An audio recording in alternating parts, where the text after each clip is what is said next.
As always, syempre maaga ako parating nakakarating sa venue. Napakainit ng araw na to. This is around 12 noon kasi I have my guitar, harmonica, keyboard, chimes, beat pad, looper.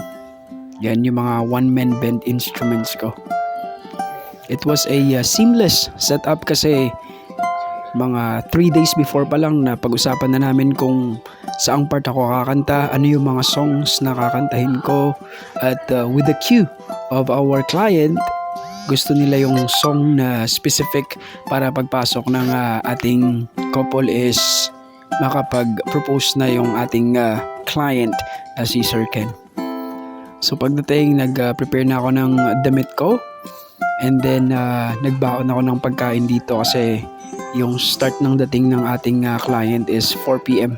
So this is around mga 2 p.m. yata to, so medyo mahaba-habang antayan muna kasi this is a surprise wedding proposal. So we made sure na all set yung lahat, yung sound ko, yung instruments ko, yung microphone, pati yung pag-mix ng music ko should be all set. At tingnan niyo naman yung yung preparation nila, napaka sweet. Grabe.